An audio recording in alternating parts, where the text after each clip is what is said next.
Well, welcome to another edition, of course, of My Life in Football. And really pleased to say, after a lot of backwards and forth, and me can't make it, Bobby can't make it, we've finally nailed him down. And it's fantastic to see Bobby Wilkinson with us, of course, manager at Weymouth. And Bob, it's great to have you on, mate. And I mean, how's things now? Because of course, Weymouth. I mean, have you sort of calmed down from the end of last year? Yeah, first things first, great to be on your show. A lot of respect, love what listening and what you do. And yeah, because I've been going backward and forward to Weymouth, it's been really difficult to sit down with you and have a lovely chat with you. Yeah, we're still we're there. The great escape happened, what no one in the football world thought we could do. So yeah, it's still puts a big smile on my face for what we achieved. But now back to the real business because the new season's coming up thick and fast. So, I mean, so there's one question. We'll come back to Weymouth in a minute, you know, at the end of the show. But you're there now. You've just avoided relegation, you know, back down, etc. And how do you go about sort of then? Is it a massive rebuild, or is it sort of getting confidence in the players that you've got because they've gone through a real sort of confidence booster of staying up? Where does the manager's head sit of what you need to do now for this coming season? Well, because of the last 2 years, Weymouth hadn't been in a great place. I think I read somewhere they were in the bottom one or bottom two for 487 days, if that's right. So you have to go in there and you have to change the mindset. You have to change the mindset of the whole club because sometimes you can get in bad habits. So I tried to go in there, show a lot of people stay positive, believe in what you're doing. And I believe you can achieve a lot of success if you believe in yourself and the people around you. It wasn't easy. It was a real tough gig, but one that I enjoyed the challenge. I didn't have to take that challenge, but rebuilding wise, basically every player was out of contract. We tried to keep one or two of them. Like I lost a lad called Brad Ash to Torquay, who I really wanted to keep, and another one or two. But otherwise, it's a brand new build. You know, because people even away from the football pitch getting bad habits, because you know you hear lots of rumours. Oh, why are we not keeping him? Why are we not keeping him? Well, you're in the bottom two, bottom three with them players, so you have to make a change eventually. So what we tried to do as a club is refreshing it up, bring in a brand new squad, and have a go in competing next year and being up the other end of the table, which we know is going to be difficult because of finances and things like that. But that's the challenge in front of us. And I mean, I suppose this is sort of last question because I know I'll forget to ask you this if I get to the end and I forget to, and I'll hit myself. So, what is it like though now? You've kept yourself in that division, and all of a sudden you get to a situation where you look at your fixture list, and you know for this year, and you're looking down your fixture list, you're looking down your fixture list, and you see sort of fixtures. I'm just sort of, as I'm talking to you, I'm sort of scaling down just to see 24th of October, you're travelling to Yeovil. You know, 14th of November, you're travelling to Torquay. I mean, that's just incredible, isn't it? I mean, could you have ever imagined, you know, no disrespect with a non-league side in sort of a Vanarama South playing Torquay and Yeovil? I mean, it's got to be a big boost to be going there, and they're going to be well up against it with everybody wanting to turn them over this year. Yeah, it's brilliant to manage. It's brilliant to compete against these good managers and good football clubs. That's why I'm so pleased for the Weymouth fans because they've gone through a hard time, and we're very fortunate to have some great sides in our league. And when you're playing against the likes of the Torquays and other big clubs, you know they're the challenges that we like to take on. But that's why we want to manage at this level. Yeah. You know, our big rivals are Yeovil, so that will be two brilliant games, home and away. You know, so they've been going through some difficult times themselves. So, yeah, but we take every game one game at a time. It doesn't matter who you're playing. It's 11 against 11. You've just got to turn up and compete against all these sides the best you can. But there are definitely teams way above us and you know, full time now. Torquay are full time. I think Yeovil full time. Welling are full time. Eastbourne are going full time. So you know, it's ended up being a professional league. Really, it's going like the National League. I reckon in the next 2-3 years, if the money keeps coming into this league, it'd be a full-time league itself as well. So that's a big challenge because we're part-time. So that's what we got to expect, and that's what we got to take that challenge on. I've just looked at a couple of your fixtures there that make me sort of maybe a little chuckle.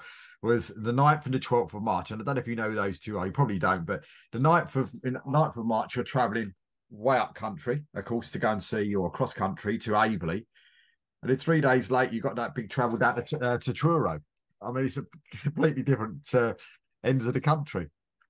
Yeah, see, when the fixtures come out, you've always got to play everyone, but it's hindsight managers. Oh, what's gone on here? I truly believe we got to stick up with some fixtures, but that's because Weymouth are a big football club. I don't know what's happened in the past, but that one baffled me. And like they give us Yeovil on a Tuesday night, Torquay on a Tuesday night, as you know, Truro on a Taunton on a Tuesday night, and then.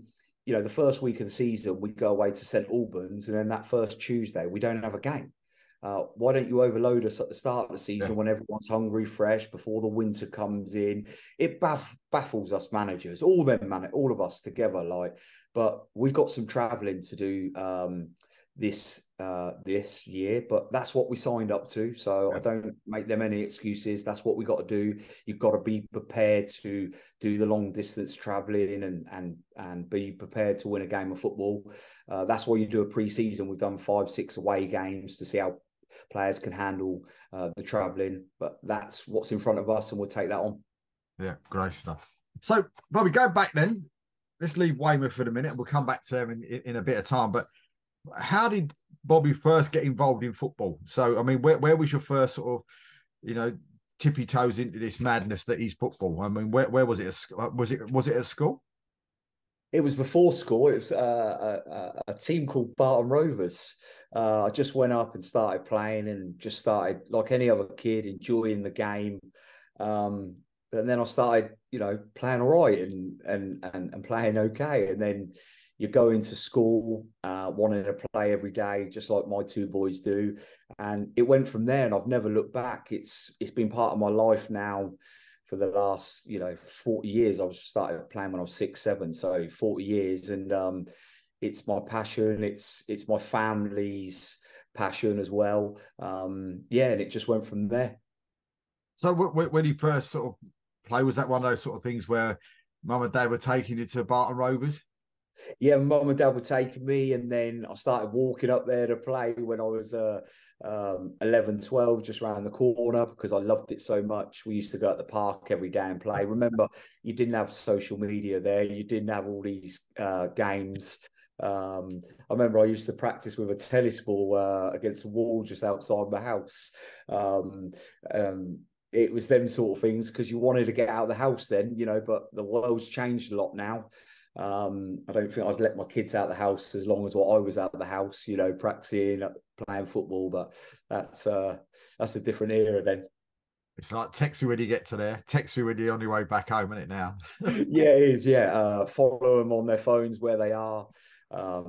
Worry sick about them every single day, but they don't want to get out as much, because I don't want them on these PlayStations every day and this Fortnite, whatever it is. It baffles me, all this social media stuff and computers, but that's football, and that's life right now. I think in my day it was like, give us 3 rings when you get there. That was what it was.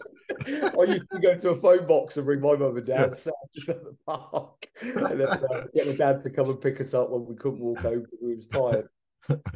So, I mean, when you went to school, I mean, was it a situation of sort of, playing for the school teams and stuff like that? I mean, how long did you start Barton Rovers for? Did you start playing sort of like competitively for them in the youth ranks? Yeah, just started playing for them, and then I got noticed by Reading, I think when I was 13. Reading came straight in for me, and I was playing a year up then. Then I was with Reading for the 3-4 years, and then went into Reading Football Club and got a scholar with Reading Football Club. How that's all changed. They were the days when we had to clean the bathrooms, we had to clean the stands. Training in them days was running up hills, running in the stands. You know what I mean? How football's changed nowadays.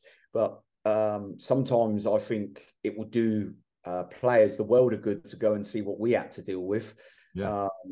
And then, yeah, I signed for Reading when I was 16, 17. I can't remember what it was. I was there 2-3 years. Got offered a 1-year pro. Didn't want to take that. Said no to that. And I was with my actual coach who's with me at Weymouth now, Lee Barkus. He went and signed for Fulham. Then I went to Fulham for a few months. Then I left Fulham, and then I just went in and played non-league football. I went wherever I could get a good standard of football, because there wasn't a great standard round here. So I played for the likes of Tame, Marlow, and them sort of clubs. What was that like, though, Bobby? Sort of getting that at a young age, getting that chance to go and play for a professional club, like Reading. I mean, what was that like? What was the feeling like for yourself, and then, the feeling in the family, shall we say, going back and sort of saying, look, Reading want me to go and play for them. Yeah, I can still remember it to this day. I can remember when they gave me my first tracksuit. I think I wore it 24 hours a day, went to bed with it, Yeah, it was brilliant. I was honoured to play for Reading and playing some very good games over the years. I was honoured to play for Reading schools as well. That was really good. The Barks and Bucks and stuff like that. It was very good. It was just very different in them days. Like when I left Reading Football Club, you leave Reading Football Club, and like the next day, what do I do? I've been part of football for the last 8-9 years. That's where I'm glad football's changed now, because of mental health and the way you've got to look after these players now. But it was very different in them days. You leave a football club, and the next day, where am I going today? What work am I doing? And you got to remember the money in them days wasn't great. I think I was on £35 a week. I think it was at Reading to start with. So they were the days, but I wouldn't change it for the world, to be fair. For where I am in my manager's career and what I've done in managing, I loved it. It taught me so much to be disciplined and hard work. So when they offered you your 1-year deal, what was the thinking about saying no then? Do you ever look back at that and think, maybe I should have said yes? Yeah, hindsight's like that. You can always say that. They spoke to my dad the week before. You got to remember, I was at Reading under Mark McGee. So Mark McGee was our manager at the time. He went to Leicester. So then it was a gentleman called Jimmy Quinn who came in. And when you change managers so late into the season, they might be having you, not having you. And it was Mickey Goodin who was his well, they're joint managers. That still baffles me when people are joint managers. But it was a very difficult time as well, because Mark McGee went to Leicester, and then you have to start proving yourself again. And it was one of these. It was mentioned to my mum and dad, and then it was like, well, no, I don't want to be here under Jimmy Quinn or anyone like that. Or I don't know the full ins and outs of it at the end, if I'm being honest with you, because the whole club were just in a different world, because they just lost their manager to Leicester. So it just went down that road. I was glad to get out of there in the end. So on to Fulham. What was the difference between Reading and Fulham now? Was there much of a difference? Yeah, Fulham were, I think, a league lower then, or 2 leagues lower then. The big difference then, Fulham were a lot fitter. I remember going my first training session, and I was a very fit lad at Reading. I was one of the fittest lads at Reading, because you had to do your 4 or 5 mile runs every single Monday. It wasn't just ball work then. And then I went to Fulham with Lee Barkus. He used to drive me up there. He was the superstar at Reading, then went to Fulham, and it was a different level up there. I was up there under Mickey Adams was the reserve team manager at the time, and Ian Bramford was the first team manager. So went in there. I was there for about 5, 6, 7 weeks, maybe a bit longer. I can't remember, to be fair, but it didn't quite work out there. And then that was it for me, really, with football, to be fair, for a while. Went through the hard time of, what am I doing next? What am I going to do? And then just went into non-league football. And what was that like? I mean, which club was it first for you after Fulham? And what kind of a sort of like I don't know, reality check was that, from playing sort of for a professional side to then playing for maybe a step 3, step 4 team? Yeah, it was Tame United. It was quite a big football club then. They owned I think a 1 million ground. They just built and stuff like that. So it was where the good players would go in, where they were trying to build something. But spent a bit of time over there. Yeah, enjoyed it. But where it was very difficult for people like us, we were still young lads going into a man's world now. Mm. What a lot of people don't see. So it was a big eye opener for us. And then it was one of these, you've got to get on with it, just get on with it. So that was difficult from being at a professional football club. They're looking after you, doing everything for you every day, and then going to non-league, have to get there, get a lift, get back. Then your mum and dad have to be around all the time, because it's not like at Reading, we used to get a minibus to train in, drop back off, games on coaches.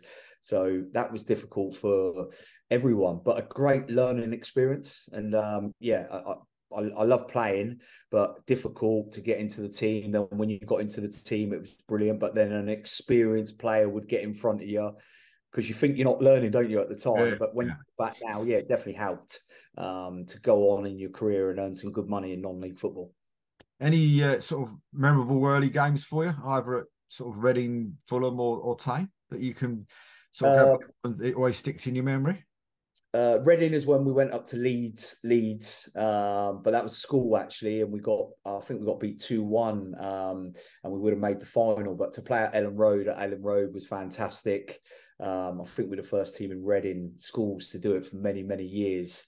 My worst memory on that day, I missed a sitter right at the end. I'd done my ankle in and the ball come across, and I could have just slid it in to make it 1-1 or 2-2, but I missed it. So that still haunts me to this day. Reading played in some brilliant games. I remember playing in a game 4-4 with Peterborough. It was a behind closed doors game, but playing in some of these games were fantastic. Played in some real good games.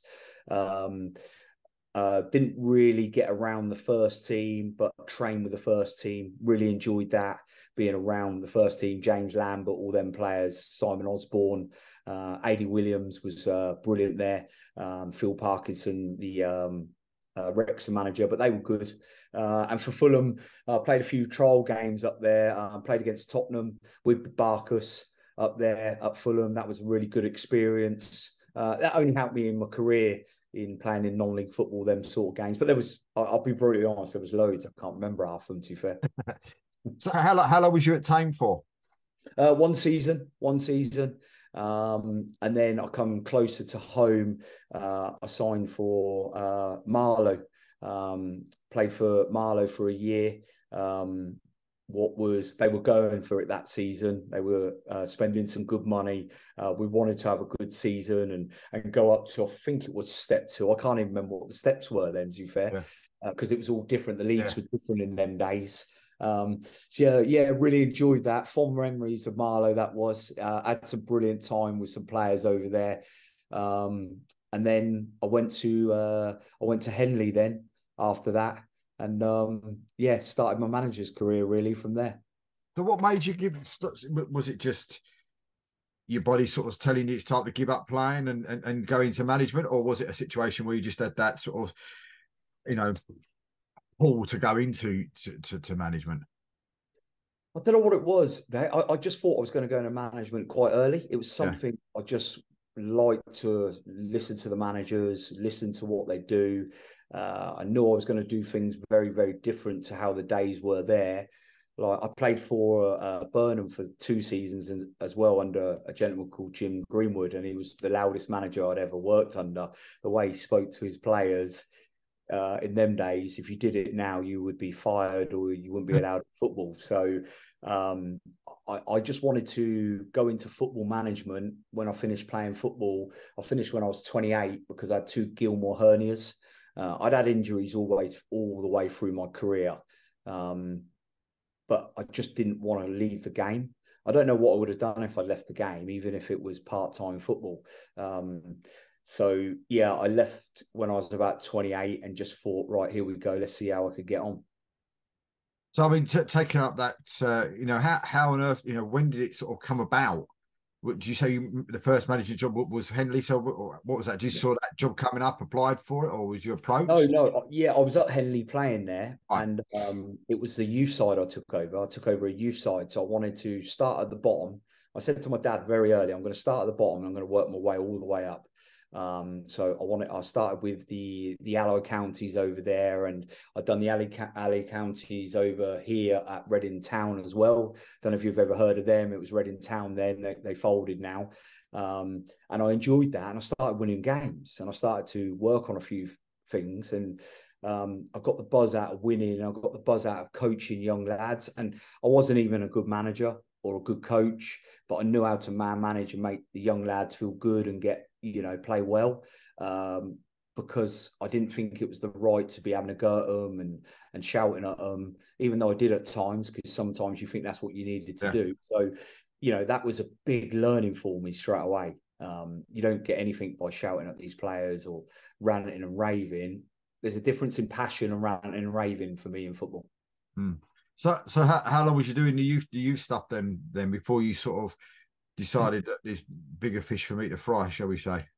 I did that for about 2 years, and then I got asked to be the first team manager there. That was so difficult because I ended up being a player manager. And I'd recommend to anyone out there who wants to think they could do that, you can't be a player manager. Yeah. But for some reason, us players then think we can do it. A good friend of mine's doing it for Slough now, Scotty Davis, and he's doing a good job. So, but let's see what you're going to be like in 1 or 2 years. But he's doing a good job there. But fair play to him. He's being a player manager. I would never do it. If I could go back now, would never do it. Didn't enjoy it. How can you go home in at half time, have a go at a player, and you've been terrible yourself, and then are you meant to drop yourself or drop him? But yeah, that was still another. I'll be honest, I think that side of it was unfair to manage them, because I still wanted to play as well. Again, because you get the bug when you're watching it, you're seeing it and thinking you could still do it, but no, my legs had gone by then and the injuries caught up on me. So yeah, don't do that. What step was Henley then? Do you know something? I'd say step 4. Step 4, step 5. I couldn't even tell you. It was so because that was still about 12, 13 years ago. 14. Yeah. I wouldn't know. I wouldn't know. I'll be honest. I don't even know if they still play now. If the ground's still there or anything like that. It was a chairman called Andy Bryan, who was the chairman. He passed away about 2 years ago, but he was fantastic. So I owe my career and what I've achieved in the game to him a lot as well. Yeah. And I did a couple of years ago phone him and thank him, because he got me the bug of playing, being a manager. So I will never ever forget that, to be fair. So when you left Henley, I mean, where was we off to then? I went to a club called Milton. I don't know how I got it. I got a phone call, and it was just by a place called Didcot. So I think they were a league above. So there was a chairman there who had a bit of ambitions coming to see me. It was a lovely pitch, lovely little clubhouse. And I thought it was a big club. I'm going over there. This is a big club. Proud to tell my mum and dad, look, I'm going, I've got to step up, league up, I must be doing something right. And that, even though it wasn't brilliant at Henley, but I went over there and I think came second in the league or something. But I had a really good cut run. And then I went to, a year later, I went to another club called Kimpbury. And that was just like a small village club, that was. And to this day, I still don't know why I went there. I think I went there. I think my chairman at Milton wasn't continuing because he was moving away. His name was Ken. Really good chairman he was. And then I went to Kimpbury because we could get some good players then. And we got some good players from Reading, a lad called Shane Small King. Anyone who sees this from Reading, he was a brilliant player. Sean Dyke. There was loads of players. So I brought them all together and we had quite a good season. And then I got a phone call at the end of the year saying we're not going to keep you any longer because you play too much football and we don't want to challenge anymore. I still remember I was with my wife and my girlfriend at the time, or fiance, and they were like, "Yeah, we're not going to keep you. You play too much football and your side's too good. We want to just keep it to a village side." And that was that. And then I got a phone call a few days later from Hungerford, and that's where it's all started. That is where it all changed. Yeah. So talk to us a little bit about your run at Hungerford. That was a special 8 years. A gentleman called Nigel Warwick, who was just an absolutely unbelievable chairman for 8 years. I go there, I sit down and have a meeting with him. He could see my passion. He'd see me in a game at Kimberley because he only lived 5 minutes down the road. He could see what I was doing. So I went to meet him, and we never looked back together. We were together 8 years, and we went from division to division, up and up. The football got better. The crowds got better. Had some great success there, and had some memorable days. Couple of playoff performances that will live with me forever, memories, and the group of players I had every single year. They deserve all the credit for what they did at Hungerford, and it doesn't ever get spoke about. You go to the football club now and it's, like all our photos are in the toilet, but we know ourselves. I think we made history 13 times altogether. And for such a brilliant football club, and still is a brilliant football club, they should always remember what we did them 8 years. Because if you go into their boardroom now, they've got photos up of the 70s, the 80s. But that 8 years, there's not much around for what we did. Every single one of them players and staff and volunteers that were around in them times deserve all the credit, because remember, it was success after success after success. Don't get me wrong, you had your terrible days when you lost in a playoff, or I remember losing on a playoff by 1 goal to get into the playoffs. But every year we went forward. And why Nigel Warwick deserves all the credit is we went with a project. So it's a 3-year project to get promoted. And then it was another 2 years to get promoted. And we did that. And then I signed my final deal, and it was to go into the National League. So when we went into the Conference South, we would have gone to the National League. There was no question. We were absolutely flying that year. We beat Dartford at home 2-0. And then I got told after that we can't go up because we didn't have enough seats. And how do you explain that? How do you explain that to your players? And they broke my heart. I'll be honest, they broke my heart. I never really spoke about it in great depth. What I had to do is dust myself down. And it comes back to them years when you're younger. Just get on with it. It comes back from them disappointment years, but there will always be that broken bit to do with Hungerford, because of we got into the playoffs when we beat Dartford. We'd already got promoted the year before, got promoted 2 years before that. We were right up there. We had a team of winners: John Borman, centre half, Matty Day, Alan O'Brien, all these players. One of the best strikers I worked with, Mark Draycock. They were just great players. I could go through them all. Spud, one of the ex-managers. We didn't always see eye to eye, me and him, but what a leader he was on a football pitch. And we would have got promoted. We would have gone to the National League. And then for them not to put in the seats and not tell us, broke my heart, to be fair. Still does to this day. We would have took them to the highest they've ever been. And I don't think it will ever be beaten again. Good football manager there now, good people there now. But what they did as a football club and just brushed it off, really did hurt at the time. It hurt me more for my players and my family, because they'd seen the sacrifice we'd all done to go to the National League. But that's football. We had to move on then. How did that sort of? I mean, before we go into the highs of the Hungerford, I mean, tell us a little bit more. So what? So you're heading towards those sort of playoffs. You're doing a great job there. The club's flying, all the rest of it. And then you get told all of a sudden about the seats. Well, how did that sort of come about then? What was it? The club then sort of didn't want to put the seats in, or was it a case of like, you got that sort of message from the FA saying that couldn't happen? I mean, that must have been like, I don't know, driving a car in 100 miles an hour into a brick wall, mustn't it? I mean, it must have been horrific. Yeah, it was, and I'm glad you said it, because I've never really truly spoke about it. You brought it up in a few interviews and a few press, and in a few papers, but you could never really ever explain it. Because the year before I got promoted and we were favourites to get relegated, if I remember rightly, and or the year before that, I can't remember the actual dates. But that year we didn't start well. I lost my first 5 games that year, I think it was.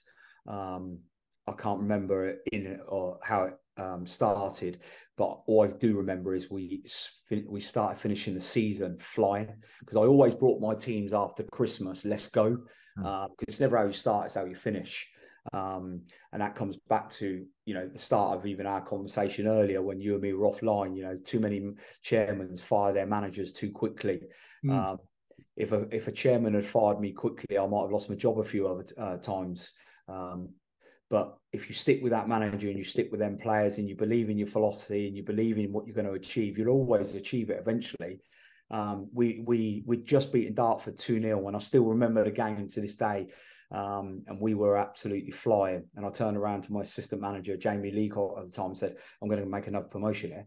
Because when you go into them promotions, you just know, written in the stars.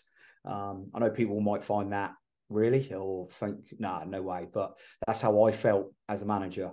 And then I got told in a room after, we can't go up. But the way they told me, it's like I just brush it off. I think the FA, you have to have your ground grading by March the 31st. I don't know the full ins and outs, but people will understand what I'm saying. We'd already had a brand new stand put in as well. But they put the stand in 150 seats short. You could have just put the 150 seats in that stand. So what it showed me is they never wanted to go up. That's what it really showed to me. And a lot of people don't know, I went to Wembley at the end of that season. I wasn't meant to go, but I went to Wembley and I contested it and said, look, what can we not just put in 150 seats? If we had made the playoffs, if we'd got in there. But I think I can't even remember if we actually did finish 6, or we just missed out. But the team below us, I think we did finish 6. The team below us didn't have the grading; they couldn't. The team below them couldn't make the grading, so it ended up being a farce. And then, if I remember rightly, it was Hampton and Richmond. They went into the playoffs, and I think, if I'm right on saying this, they finished 9th. And then still made it. So it made for me a whole farce of the season, to be fair. But I would never, I couldn't forgive Hungerford for that. I carried on because that's my duty as a manager. We went to Wealdstone 3 days later, I think it was, and got absolutely beat up 3-0. Got beat 3-0, should have been 5-0. My team had gone. You could tell in their eyes because I told them the truth. They'd gone. So, did they ever give you an explanation of why they didn't put the 150 seats in at all? There was no explanation of why. No, never really gave me it. All they said is, one person did say to me they thought they could just plonk 150 seats in for a playoff final if we'd made the final. That's all I ever had from it. It got so brushed off so quickly. That's why no one really ever spoke about it, to be honest. But you imagine what that would have done for my players' careers. People would have got big moves. That would have been on my CV as well. So it was everyone, all the management team and that. But listen, that's football. I'll talk to you about it. I've not really spoke about it in many years. It's only because I'm on. So you've done that though, but you come out of that meeting where they just told you you can't go in the playoffs or you can't go up, etc., etc.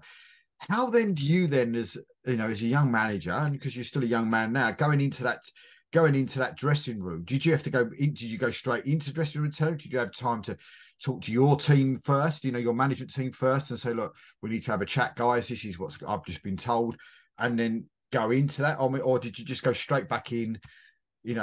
straight back into that dressing room and sort of like not let loose, but almost like happy to sort of tell them what was going on there and then? I told them all the next day. I didn't tell them that day. I went into the bar after.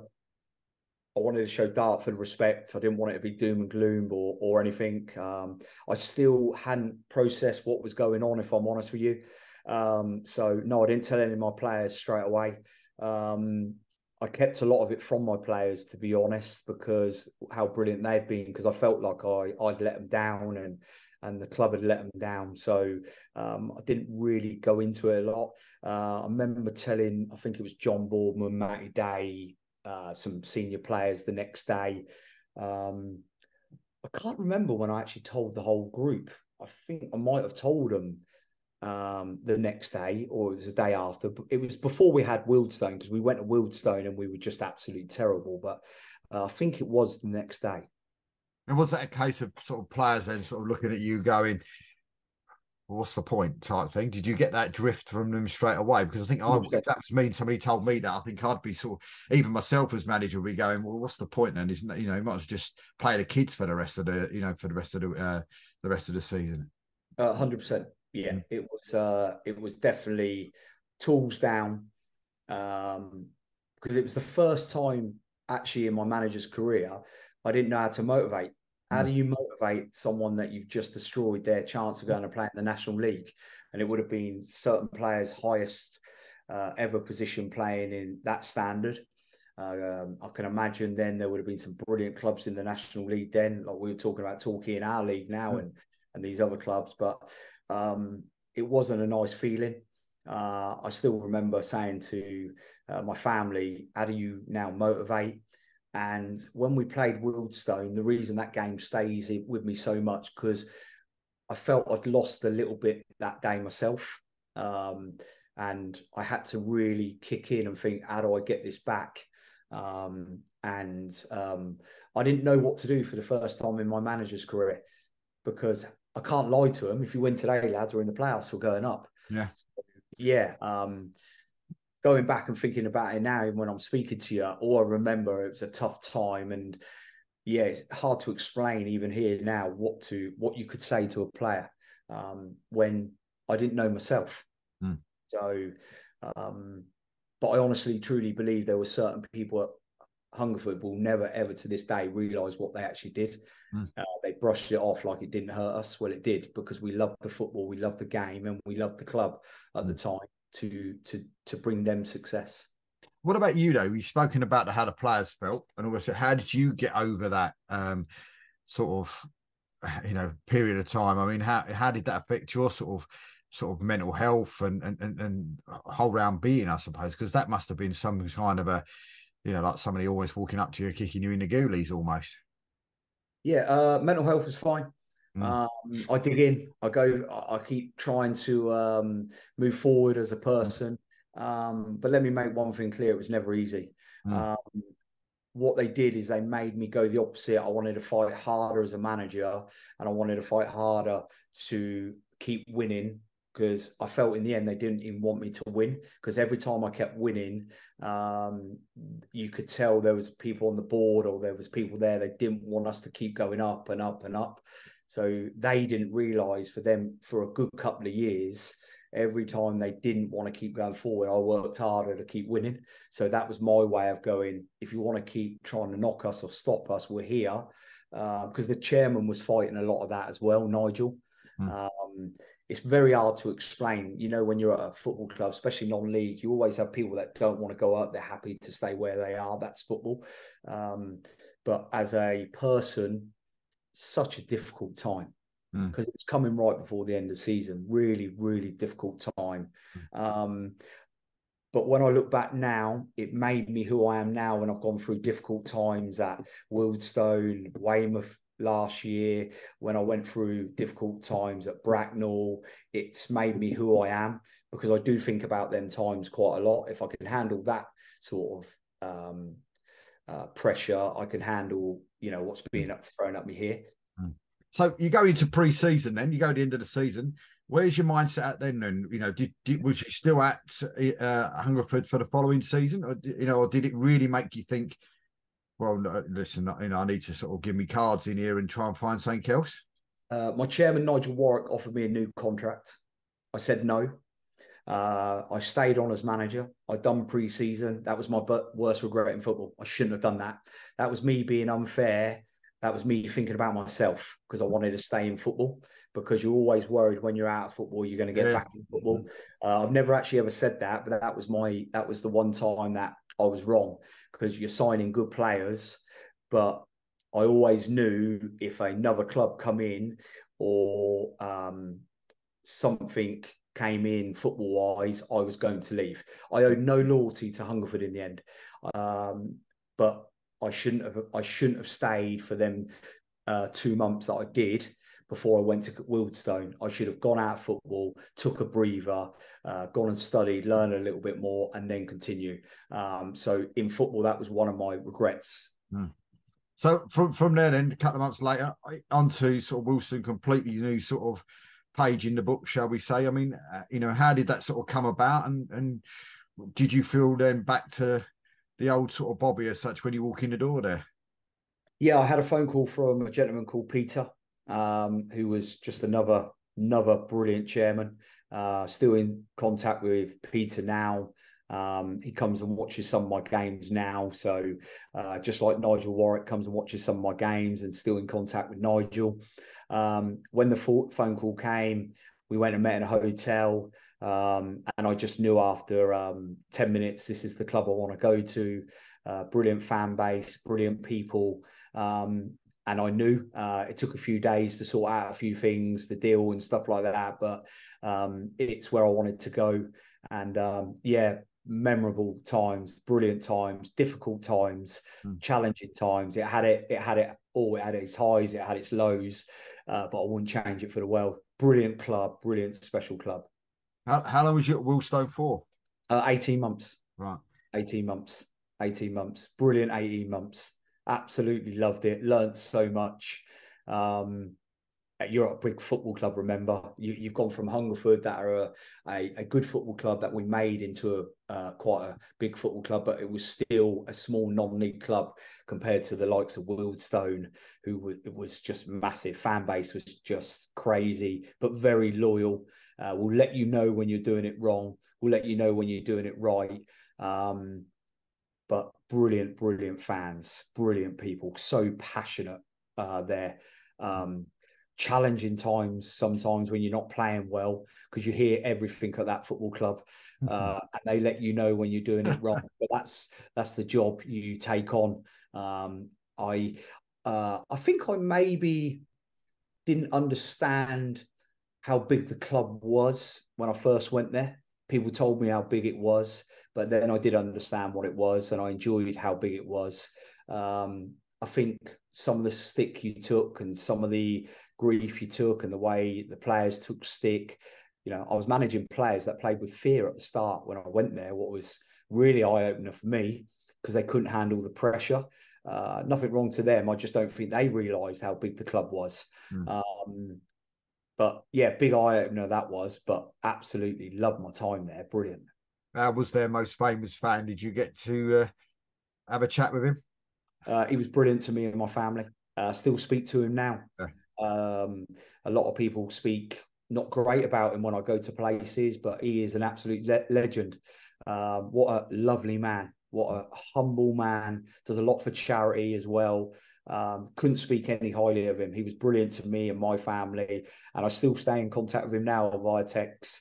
Always ask him how he's going on, how he's getting on with work and that. He loves Wealdstone, and he's a credit to their football club. Favourite memory for you though when he was at Wealdstone? I have two. Making the playoffs when no one thought I would in my first full season, and the semi-final of the trophy. Beating Billy Ricky 5-1.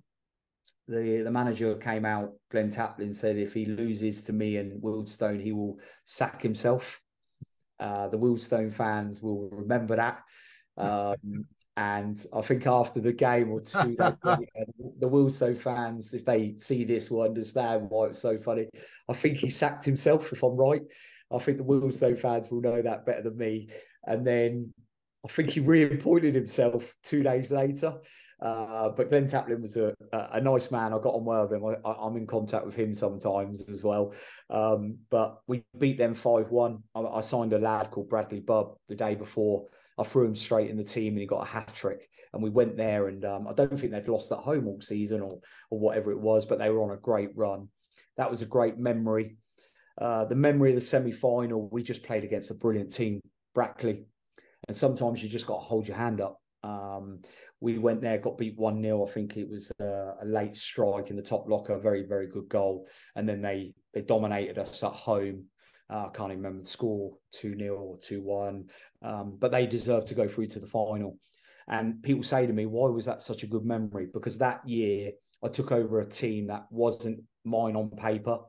It was a lot of players on contract. So to motivate them and work on tactically with them to get it how I want it, to give us a chance, was a great achievement for me personally. And I knew it brought a lot of happiness to Wealdstone that year, because when I took over, they were near the bottom, and then we got them up to 11th or 10th that season.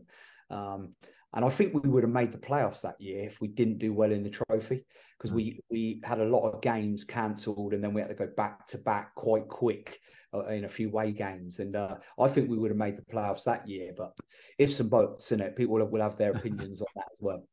So you went into the following season. What how did that go? Was it a case of you leaving, or was you asked to leave? Shall we say, being polite, and where to next?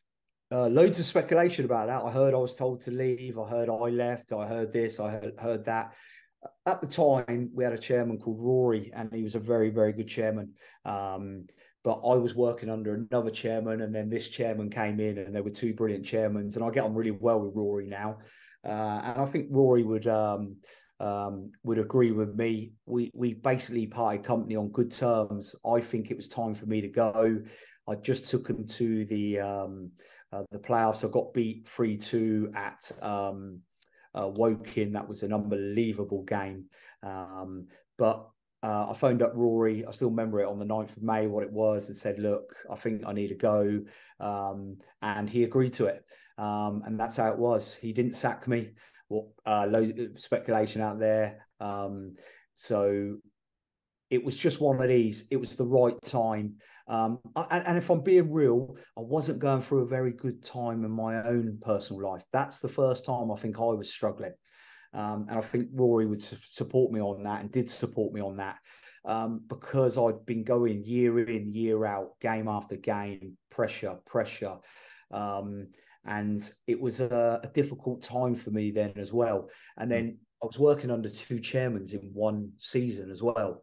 So one chairman would have his opinion, one chairman would have his, and I didn't know which way to turn, because I knew one chairman would stay and one chairman was going, because Pete Marsden, who took me on, he'd left.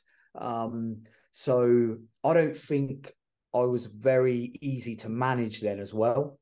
What I mean by that, Rory was fantastic chairman and he managed me well, but I think I was in a place where I always wanted to do it my way. Well, it's not your way, it's the club's way. You're no bigger than the club. The chairman's the most important man at the club.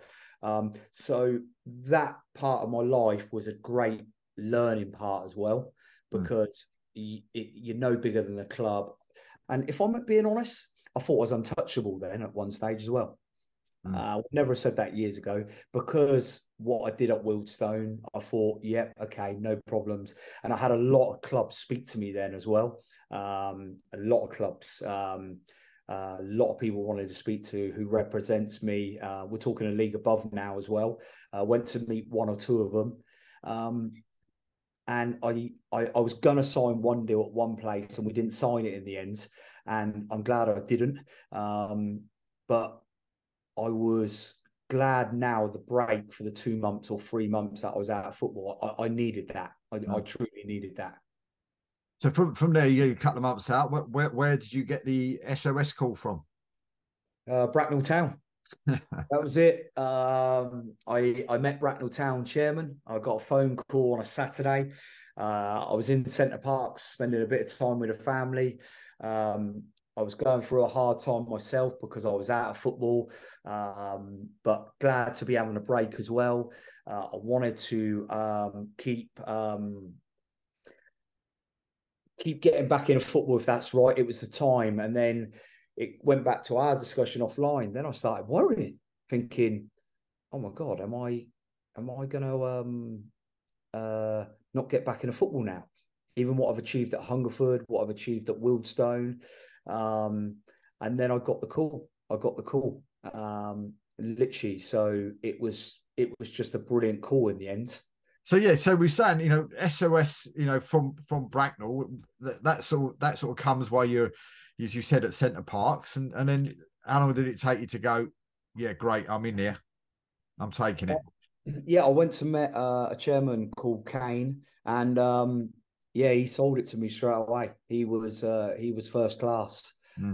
I have to say that. I went and done a little bit of research on it. It was a couple of days later. I went and met him in his office. He knows this, but I actually said to my assistant manager, I went, "I'm not going to Bracknell. There's no way I'm going to Bracknell. I'm not dropping 2 leagues. I'm not going to do it." Because I thought I was better than them 2 leagues at the time. You was going to drop from step 2 to step 4. Yeah, that's what it would have been. Yes. Yeah. And I'm thinking, no chance. But I went over and met him. And when I see his project and what he was looking to do, he actually blew me away.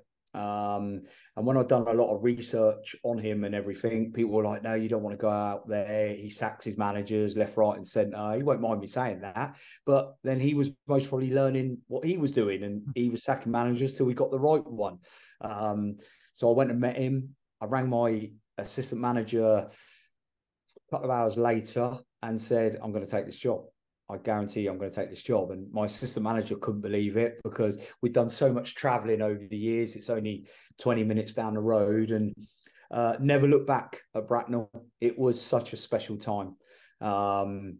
Yeah, it was just phenomenal to manage there, to be fair. And one of the best moves I did in the end because what division was it though, Bobby? Where was it? Was that the East Midlands South Central? Yeah, I think it was step 4. It was. I know that. I took over. They were mid-table. They just lost 7-1 to Ware the week before. I think the week before that they lost 6-1. They couldn't win a game of football, and they had some good players. They couldn't win. So yeah, went straight in there and turned that around overnight. And was that? When was the season you and Cheshunt played each other in the playoff final? Was that the year before? Season? That was the year before. I wasn't nothing. Oh, you wasn't. Oh, right. Okay. The year after that. Okay. Cheshunt went up, and Bracknell basically should have won that league the year after the one I went into with the players they had, but they were just having a bad season. And then sort of the following season, was that the promotion season? No, so that season there, I think we went when I took over, we went 18 games unbeaten. Didn't lose an away game. I didn't lose an away game in all 3 years, in fairness, but we went 18 games unbeaten. We would have got promoted, and then COVID stopped it. That's when COVID stopped it, if I'm right. Kane, the chairman, he would know more on that. And then the season after started again. I think we were flying, and then COVID stopped it again. So we actually had 2 years of stopping it, which was difficult times. But listen, that's what it was. But then the year after was our promotion year. So that promotion year was still 18 months of hard graft. I hear a lot of people out there going, "Oh, yeah, we were there 3 years, but you COVID this, COVID that." Well, we still have to work. We still have to prepare a side for what was remarkable, the best year Bracknell will ever have in their history of being Bracknell. And it was such a special year for us management team and players. I mean, you ran away with it that year. You won it, didn't you? Yeah. We didn't just run away with it. We absolutely destroyed it. And lots of people know, but very hard to put in interviews. We only conceded 12 goals all season. It's a European record, isn't it? Only Chelsea have done 14 in 2004. And I think we scored 96 goals. So I was disappointed we didn't get 100, but we run away with it. And I'm going to put it on record now. We run away with it with step 5, step 4 players. We've made one big signing. The rumour was he was on £600. Dave Tarpey. Well, because we're having an open conversation, and he was on £200. He didn't play for the money. He played because he wanted to come and play for me, local football, and get us a promotion. We had a right back that we got from a league below, Jack. We had Dan Bayliss and Temmie were both at step 5. Dan was at step 4. And then I had a left back called Ethan, who I went and got from the same league, but in the bottom 3 that year. So my back 4 in itself were a league below, but they were that good after what they did. They deserve all the credit for them clean sheets, plus the goalkeeper. We got a goalkeeper called Mike. I got him from Sutton. I went and watched him on a Wednesday night playing for Sutton at step 5, and then we got him. But because it's Bracknell and it's Bobby Wilkinson and it's Kane, we're spending loads of money. We're spending this, we're spending that. I just hear all the nonsense out there, but one's entitled to their opinion. But I'm just setting the rumours straight here. We did it on a small budget. We did it because Kane got it well organised, give us brilliant training facilities, give me the tools to work with. He deserves that credit, and all his family for what they did over the years to give me that opportunity. That's why we did it. And he would always back that up. And we did it on managing a budget that was right, and never going beyond that. And not signing any superstars. The only one I wanted was Dave Tarpey. My captain was Max Hemmings at the time. Well, he'd been at Bracknell for years, like Dan Bayliss. Seb Berman was up there, Joe Grant. But everyone was saying we're a big football club. Well, they're already there. They've been there last 2-3 years. Everyone knows Seb Berman. I'm not sure how many goals he got. 28. He was my best player. He's a little wizard playing for Dorking now. What people don't know, up until his final year, I never even had him on a contract. We didn't have him on contracts.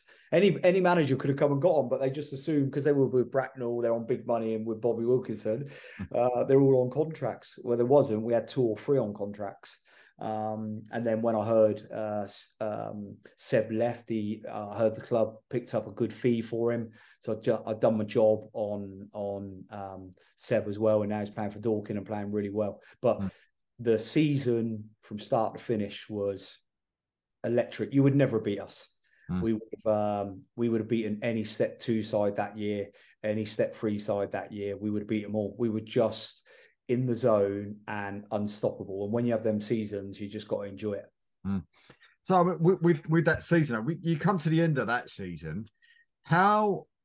Because I know some teams are, and I know this is a Southern League podcast, but how disappointed was you maybe that you maybe thought you might have got into the Isthmian Prem and you get moved sideways into the Southern Prem? Was that a little bit of a shock for you? And did that affect anything with your sort of mindset and maybe players that you could get in?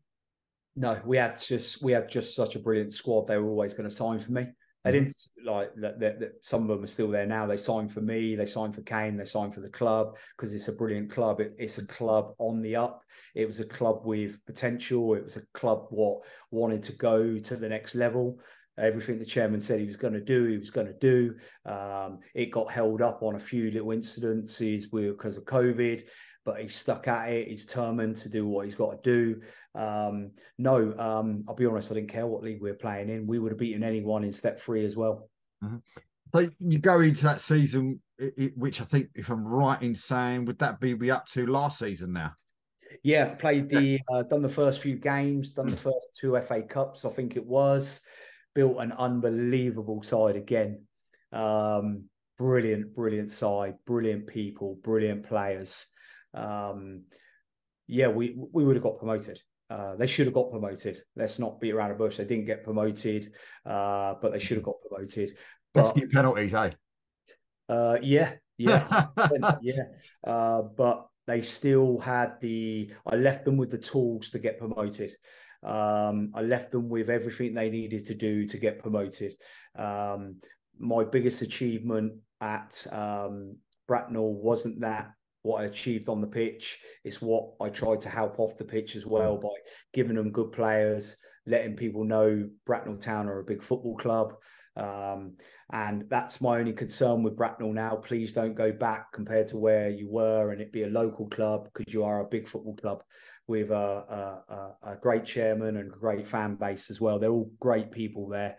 I was more disappointed than anyone on the day when they didn't go up, because they should have gone up. I see the starting lineup. It wasn't the right starting lineup, but that's just my opinion. But that's only people's opinions.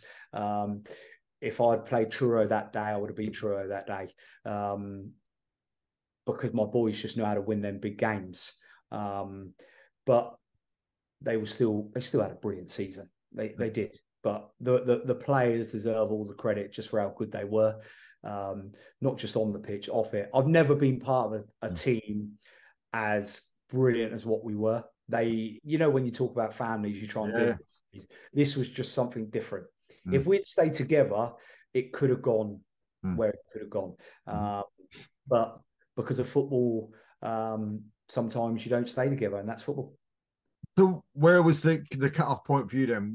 Again, for people that don't know, the end of your time at Bracknell, was that, again, your decision? Was that a club decision? I mean, what was the decision there? Was it yourself looking at Weymouth and thinking that this is a challenge that, I think I want to take on and try and get that great escape, which we shouldn't really play the music now, but we'll leave that till later. But, but is it that sort of, was it your decision, or was it a club decision, or was it a neutral decision? Oh, it was 100% my decision. Yeah. It would always be my decision, unless I'm losing games of football. If I'm losing games of football and I'm not doing things right, then it's the chairman's decision, and rightly so. Bracknell Town was an absolute pleasure to manage, but I decided that I wanted to move on, because I started to see things that maybe, as a manager, I didn't want to see. So I just wanted to be true to myself. Standards at football clubs to me are very, very high. And I loved it at Bracknell, and I wanted to finish on a high. So I would finish it off by just saying Bracknell were fantastic, but it was time for me to make that decision. I'd spoken to my wife and my kids literally a week before. I knew I was going to move on, and on record now, I've heard so many rumours. I hadn't even spoken to Weymouth. I hadn't spoken to Dulwich. I hadn't spoken to 2 or 3 other clubs that I wouldn't mention. I just decided, at the time, I felt I was hot property at the time. I felt that I would get a job. And when I say hot property, would get a job. And I would have took a job at step 3 if it was the right one, even though I was in step 3. But I was looking for step 2. Everyone knows that, to get into step 1. So that was the decision I made. And it was the right decision for me in the end. It could have been a wrong decision, but for me, it was the right one for me and my family. So you took that decision. We spoke about it at the top of the show, and we're now sort of at the end of the show. I mean, you produced The Great Escape, and it was Dulwich that went down, and you survived. So now, how is it a situation going into this new season? What's the aims for Bobby and for Weymouth? Is it going to be a situation of, look, okay, we're going to be looking at, I don't know, I probably know the answer to this already, but, is it a situation of looking to say, right, okay, just to survive? Is it a case of, it's a big old club with the likes of Yeovil, we're talking all the rest of them in there, we're going to try and mid-table, playoffs, or automatic? What is your vision? And I'm probably silly question, because I probably know what you're going to say. Every year, you know what I say. If I finish 4th, 5th from bottom, well, it's 5th from bottom in this league, I'm happy, because I never, ever give anyone an opportunity to shoot me down, because in football, people just want to shoot managers down, players down. So if I say I'm going to finish 5th from bottom and I'll go above that, I've done what I've needed to do. The only thing I would ever say to you, you know me well enough, I'm not here to make up numbers. When you cross the white line, it's 11 against 11. The great escape happened, and it was a great escape. But what I would like to say to any Weymouth fans and people that know me, I will give it my all, and I will try and win game by game, and see where I end up. I'm never going to predict where I'm going to be or where I'm going to finish, because things happen in seasons. But what I will do is we will give 110%, me, the players, the management team, to do well, because I'm building quite a good squad there. I've enjoyed building squads over the years. Normally, I've always been okay, and we're building something good here as well to compete against what is going to be a very difficult season. Well, listen, mate, we hope that Weymouth do go places. You get that ambition of yours and get into step one. And let's be honest, let's hope it's this year, because what a year to be able to do it with the likes of, the Yeovils and of course Torquays and everybody else that's going to be in that league. It's going to be tough to say the least. But we wish you all the very, very best, and we're really pleased that we've been able to get time to talk to each other, because it's been a long time coming. So a massive thank you for that, and wish you all the best. You, Weymouth, of course, the family, and everybody else, all the best for the coming season. Can't thank you enough. Absolutely loved it today. Just wanted to be open and honest, like you should be. And it's been a pleasure. And hopefully people enjoy listening to some of the highs, some of the lows. But it's been a fantastic interview, and I appreciate it. And I wish everyone happiness and success out there next season. Magic. Thanks, Bobby. Thank you.